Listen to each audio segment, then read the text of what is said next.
வணக்கம் மக்களே. இன்றைக்கி வந்து என் தங்கச்சிக்கு வந்து பிறந்த நாள். அதனால் எங்கள் யாருக்கு பிறந்த நாளும் இந்த மரத்துக்கு வந்துடுவோம், இந்த இடத்துக்கு வந்துடுவோம். இந்த இடத்துக்கு வந்து சமைக்கலான்னு ஒரு பிளான் போட்டுருவோம். அது மொத்தமாக வந்து எல்லோரும் சேர்ந்து தான் காசு போடுவோம். எல்லாருமே அவங்க கையில் இருக்க காசுலாம் போடுவாங்க. இன்றைக்கி என்ன இருந்தாலும் எவன் கையிலுமே காசு இல்லை. மொத்தமாக என்னை போட சொல்லிட்டாங்க மக்களே. அதனால் வந்து 500 ரூபாய்க்கு வாங்கிட்டு வந்திருக்கோம். எல்லாமே வாங்கிட்டு வந்திருக்கோம். இதில் என்ன ஒரு கூத்து, பெரிய கூத்து புன்னகை பண்ணிட்டாங்க ஒன்று கேளுங்க. வாங்க. இங்கே வந்து இவர் மாஸ்டரு. இவர் எல்லாம் கட் பண்ணிக்கிட்டு இருக்காரு, இதெல்லாம் பண்ணுவார். நல்லா சமைப்பார். சூப்பர் மாஸ்டர் தம்பி தான் அங்கே கடையில் ஒர்க் பண்ணுறாப்புல. அப்பப்போ வருவார் வேலைக்கு. இங்கே பாருங்கள், இவர் வந்து சென்னையிலேருந்து வந்திருக்காப்புல. இவர் பாலிய சிநேகிதன், பாலிய இல்லை பழைய சிநேகிதன் வந்திருக்காரு. சமைக்கிறதுக்காக வந்திருக்காப்புல இவர். இது என்ன நடந்துக்கிருக்குன்னா, ஆக்சுவலாக வந்து இங்கே சோறு சமைச்சு பார்த்துருப்பீங்க. இந்த மாதிரி சட்டி வச்சு பார்த்துருப்பீங்க மக்களே. இந்த மாதிரி சட்டி இந்த மாதிரியோட வச்சு பார்த்துருப்பீங்க. எவனாவது பானையில் சோறு சமைப்பானா? பானையில் எவனா சமைச்சு பார்த்துருக்கீங்க? பானையில் சோறு வச்சுக்கிட்டு இதை கேட்டால் என்னை லூசு பையன்றாங்க. நீங்கள் சொல்லுங்கள், இதில் யார் லூசு? இதை பானையில் யார் வச்சு கேட்டால் அவனை சொல்கிறான், அவனை சொல்கிறான். ஒரே ப்ரெஷர், சாப்பிடல வேறு. இதை வேறு சூர்யாச்சிக்கா வேறு போட்டு டென்ஷன் பண்ணுறாங்க. என்னை போட்டுட்டு வீடு வாங்கி தர போகிறாங்க. தம்பி நீங்கள் ஏதாவது பண்ணுங்கள், சுமியக்கா ஹெல்ப் பண்ணுங்கள். அவர் எதுக்குங்க வீடு வாங்கி தரணும்? ஏன் வீடு வாங்கி தரணும்? எதுக்கு வாங்கி தரணும் சொல்லுங்கள். ஏன்னா சூர்யா அக்காவை வந்து பத்திரமா பார்த்துக்கிட்டாரு, அதுக்காக வாங்கி கொடுக்கணும். அப்போ சுமியக்கா நிலமை, சுமியக்கா என்ன பண்ணுச்சு? பாவம் இல்லையா? நீங்கள் ஃபஸ்ட்டு பண்ணுறது சுமியக்காவுக்கு பண்ணுங்கள், செகண்ட் சூர்யாவுக்கு பண்ணுங்கள். நீங்கள் 3ஆவது நாள் கூட வச்சுக்கோங்க, பிரச்சனை அது கிடையாது. அதுவும் பண்ணுவீங்க. உங்களுக்கு திறமை இருக்குது, இளமை இருக்குது, உங்கள் வயசு நரம்புகள் துடிப்பு இருக்குது, அதான் நீங்கள் பண்ணுவீங்க. ஆனால் பாருங்கள் மக்களே, முதல் கல்யாணம் கூட பண்ண முடியாமல் என் தம்பி கஷ்டப்பட்டுக்கிறீங்க. அவனுக்கு இந்த கல்யாணம் ஆகலை, வயசு 35 ஆகிப்போச்சு. ஏன்னா என் ஐயனாருக்கு கல்யாணம் ஆகலை. அங்கே பாருங்கள் எவ்வளோ கஷ்டப்பட்டுருக்கேன்னு. இவ்வளோ கஷ்டத்தில் இருக்கும்போது நான் மட்டும் எப்படி நான் நிம்மதியாக இருக்க முடியும்? கேமராமேனுக்கு கல்யாணம் ஆகிடுச்சு, அது ஒரு கதை. அதனால் மக்களே, நான் எதுக்காக இந்த வீடியோ போட்டேன்னா, நீங்கள் வந்து பண்ணுங்கள், பிரச்சனை இல்லை. ஃபஸ்ட்டு எங்கள் அக்கா சுமியக்காவுக்கு பண்ணுங்கள், அடுத்து யாருக்கு வேணால் பண்ணுங்கள். ஓகேவா? Thank you so much. தம்பி 8 நிமிஷம் ஓடிச்சா? 2 நிமிஷம் மொத்தமாக வந்திருக்கா? அப்படின்னு 8 நிமிஷம் பேசிடுவோம். அதாவது இந்த வெங்காயம் இருக்குல்ல, இந்த வெங்காயம் நாங்கள் மார்க்கெட்டுக்கு போனோம். இந்த வெங்காயத்தை பார்த்துங்க. இந்த வெங்காயம் நீங்கள் எவ்வளோக்கு வாங்குவீங்க? என்கிட்ட சொல்கிறாங்க இந்த வெங்காயம் 50 ரூபானேன்றாங்க. 50 ரூபாய்க்கு வெங்காயம் வாங்கினா கட்டுப்படி ஆகுமா? தக்காளி தெரியுமா? தக்காளி போகிற வழியில் அந்த டாடா ஸ்டீல் விற்றுக்கிட்டு இருக்காங்க. அவங்கள்ட்ட கேட்டுட்டு வாங்கிட்டு வந்திருக்காங்க தக்காளியை. இங்கே பாருங்க, மாஸ்டர் கோவப்பட்டாப்புல. இன்றைக்கி சமையல் நடக்குதா, சமைக்கிறோமா, சாப்பிட்றோமான்னு வீடியோ ஃபுல்லாக பாருங்கள். என் தங்கச்சிக்கு பிறந்த நாள். என் தங்கச்சி பேர் வந்து பாலா. எல்லாம் விஷ் பண்ணிடுங்க. எப்படி எவ்வளோ ஒரு அன்னையோட சரி நீ பேசுறீங்க பயமா இருக்குன்னு எதுக்கிட்ட. ஆமா, அந்த பிள்ளை வந்து புருஷனோட பாசம் ரொம்ப பாசமா. புருஷ கீச்சுனா போதும், வந்து கீச்சு இல்லை. ஊதுக்கு முதல்ல தட்டுங்க. Happy birthday to you, happy birthday to you, happy birthday to லூசுபா. பாருங்க டேய், நீ அம்மா கூட்டுறா இங்க தானே பாப்பேன். ஐநாறு பாசம் பார்த்தேன் தங்கச்சி எடுத்து ஃபஸ்ட் எடுத்துல ஐநாறு தானா? உனக்கு தானே. எக்கா பண்ணுறா நீ கௌசிக்கு இல்ல நீ அடுத்து ஏதாவது திட்டு வாங்கி விட்டுற கூடாது.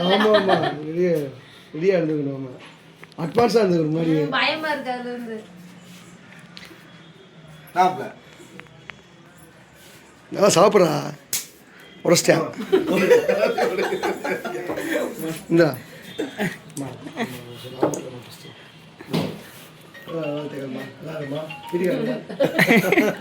அந்த சாமிய அங்கங்க பிரிச்சு போட்டு நான் பிரிச்சுல நாங்க அவர் பிரிச்ச கூடாது, நம்ம சொல்றோம். Happy birthday to you. மெழுகு தெரியாதா?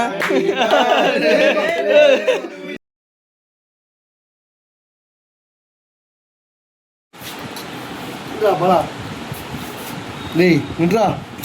சாப்பிட்டியா? எந்த கையில் கொடுக்குற மாப்பிளைக்கு? இந்த வேலை வருமா? இங்கே ஆமாம். என் பேர் ஆமாம். பிறந்தநாளை முன்னிட்டு எங்கள் எல்லாத்துக்கும் ட்ரீட் என் சார்பாக ட்ரீட் வைக்கிறேன். உங்களுக்கு ட்ரீட் வேணும்னா சொல்லுங்கள், நாங்கள் வந்து பார்சல் அனுப்பிவிட்றேன். ஏன்னா சாப்பிட்றோம் எப்படி சமையல் இருக்குன்றத வீடியோவையும் உங்களுக்கு ஃபுல்லாக போடுறேன்.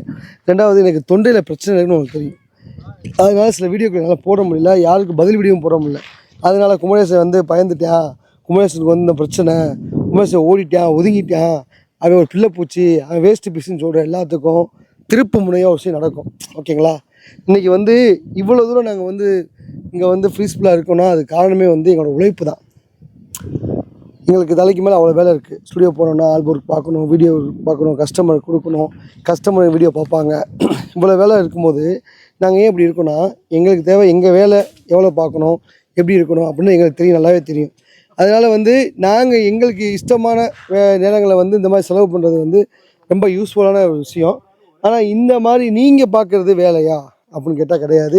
முழுக்க கண்டென்ட் பண்ணுறீங்க. எங்கள் அக்கா நிலா பியூட்டியுமே இதான் சொன்னாங்க. சீரியஸ்லி அவங்க எங்களை தப்பாக நினச்சிட்டாங்க. நான் சீரியஸ்லி அவங்க சப்போர்ட்டு தான் மக்களே, அவங்க சப்போர்ட். ஏன்னா யார் கெட்ட வார்த்தை பேசி வீடியோ போடுறாங்களோ அவங்க எல்லாத்துக்கும் நாங்கள் எதிரி. அப்படின்னா பார்த்தா எல்லாத்துக்கும் நாங்கள் எதிரி தான். ஓகேவா? அப்படின்றப்ப இந்த மாதிரி வீடியோக்களை வந்து நீங்கள் போடாதீங்க. உங்களுக்கு ரெக்வஸ்ட்டாக கேட்குறேன், போடாதீங்க. அப்படி போட்டிங்கன்னா உங்கள் சேனல் வந்து உங்கள்கிட்ட இருக்காது. இதையும் நான் வந்து உங்களுக்கு ஒரு தம்பியாக சொல்கிறேன். நீங்கள் தம்பியாக நினச்சாலும் சரி, என்னை வந்து நீங்கள் என்ன நினச்சாலும் சரி, அதை பற்றி கவலை இல்லை.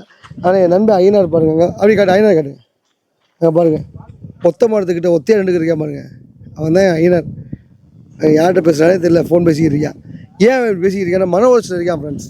இப்படி பேசிட்டாங்கன்னு சொல்லிட்டு எல்லாருமே அவனை கேட்க அவன் ஒவ்வொரு ஆளுக்காக ஃபோன் பண்ணி எக்ஸ்பிளைன் பண்ணிக்கிட்டு இருக்கான். இல்லைடா இது வந்து அவங்க ஒரு இது பேசிட்டாங்க, அதுக்கப்புறம் எங்கள் எக்ஸ்பிளைன் பண்ணோம் அப்படின்னு. அதனால் சாப்பாடு வர்றதுக்கு எப்படி பார்த்தாலும் இன்னும் ஒரு 1/2 மணி நேரம் ஆகும். அவன் பாருங்கள் கரண்டியை வச்சுக்கிட்டு இங்கிட்டு போகிறேன் அங்கிட்டு போகிறேன், ஆனால் சமைக்க மட்டும் மாட்டாங்க. ஏன் இப்படி பண்ணுறானே எனக்கு தெரியல. என்ன பண்ணிக்கிட்டு இருக்கு? நீங்கள் சொல்லுங்க, வா இங்கே வா, என்ன பண்ணிக்கிட்டு இருக்கிற சொல்கிறான். நான் வீடியோ பண்ணிக்கிட்டு இருக்கேன். நான் வந்து சமையல் அரிசி வாங்கிட்டு வந்தேன், சரி, கறி வாங்கிட்டு வந்தேன், எல்லாத்தையும் கூட்டு ஸ்பாட்டுக்கு வந்தேன். இங்கே ஒரு பாலை போக்கிடுச்சு, புகழ சொல்கிறான். சரி சொல்லுங்க, என்ன வேலை பார்த்தீங்கன்னு சொல்லுங்க. பாலை போக்கிடுச்சு. வந்தோடனே அடுப்பு எரிக்கிறதுக்கு வேலை பார்த்தோம். அவன் விறகு எடுத்து வச்சுக்கிட்டு இருந்தவனா கேமரா பிடிக்க விட்டேன், நான் சமைச்சுக்கிட்டு இருந்தவனா மைக்க பிடிக்க விட்டேன். வேற என்ன பண்ணனேன்? உனக்கு அந்த கறியும் இந்த சாப்பாடும் நாசமா போனோம், நாங்கள் பட்னியா போனோம் தானே. சரி இப்போ வேலை இப்போ அதாவது டிஸ்டர்ப் பண்ணக்கூடாது மக்களே.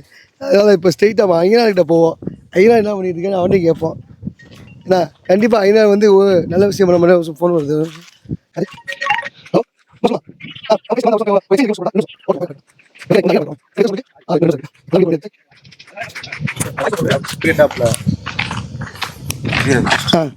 என்னோட முக்கியமான கான்ஃபரன்ஸ் கால் இருக்காப்புல. இப்போ எதுக்குன்னா இந்த லொக்கேஷனை பாருங்கள், மலையை ஒட்டி தண்ணி, அந்த மூலையில் ஒரு கோயில். எங்கள் ஊர் பஞ்சாயத்து பிறகு அந்த கோயில் நடக்கும். இந்த மலையில் கிட்டத்தட்ட நாங்கள் ஒரு 60-70 கஸ்டமருக்கு ஃபோட்டோ ஷூட் எடுத்திருப்போம். சூப்பராக இருக்கும். லொக்கேஷன்ஸ் வந்து அவ்வளோ அருமையாக இருக்கும். இங்கே லாஸ்ட் டைம் ஒரு வீடியோ போட்டிருந்தேன், நல்லா வரவேற்பு இருந்துச்சு. இந்த இடத்துல திரும்பி வந்து நான் வீடியோ போடுறதுக்கு வந்து ரொம்ப சந்தோஷமாக இருக்குது. செகண்ட் ஒன்று என்னென்னா, இந்த மலையெல்லாம் காமிச்சு இந்த வீடியோ போடுறோம். இந்த மாதிரி நீங்கள் என்ஜாய் பண்ணியிருக்கீங்களா? உங்கள் ஏரியாவில் இந்த மாதிரி லொக்கேஷன் இருக்குன்னா எனக்கு சொல்லுங்கள். உங்கள் ஊர்லேயும் வந்து சமைச்ச வீடியோ போடலான்னு பிளான் பண்ணியிருக்கோம். இன்றைக்கி காலையில் ஒரு ப்ரொமோஷன் வீடியோ போட்டிருந்தோம். அதுக்கு வந்து எல்லோரும் ஒரு ஆதரவு கொடுங்க. அப்போ தான் வந்து இந்த மாதிரி ஓன் ப்ராடக்ட் பண்ணி ஓனாக மேனுஃபேக்சரிங் பண்ணி ஒரு சின்ன பிள்ளைங்க அந்த குழந்தைக்குள்ளே அவ்வளவு யோசனைகள் எதாவது பண்ணணும், டேஸ்ட் இப்படி கொண்டாடணும் வைக்கணும், அவ்வளோ தூரம் யோசித்து பண்ணுதுன்னா அது எவ்வளோ பெரிய விஷயம். ஓகேங்களா? அதெல்லாம் நம்ம சப்போர்ட் பண்ணணும். எனிவே இந்த குரலை வச்சு ஒரு வீடியோ போட்டேன். இந்த வீடியோ எப்படி இருக்குன்னு சொல்லுங்கள், கமெண்ட் பண்ணுங்கள். கமெண்ட் வந்து ரொம்ப குறைஞ்சிருச்சு எனக்கு. ஏன் என்னடா அவன் சொன்னதே சொல்லிகிட்டே இருக்கேன், அவன் போடுற கண்டென்ட் நினச்சி கமெண்ட் பண்ணாமல் இருக்கீங்க. அதனால் வந்து ரொம்ப சிரமமாக இருக்குது. இந்த வீடியோவில் என் தங்கச்சியோட பர்த்டே பிஸ்னஸ் கொண்டாடினது அதை சேர்த்துறேன். அதை நீங்கள் பார்த்து என்ஜாய் பண்ணுங்கள். அவங்க என் தங்கச்சி விஷ் பண்ணுங்கள், எல்லோரும் விஷ் பண்ணுங்கள். ஓகேவா? Thank you so much. Bye, C you.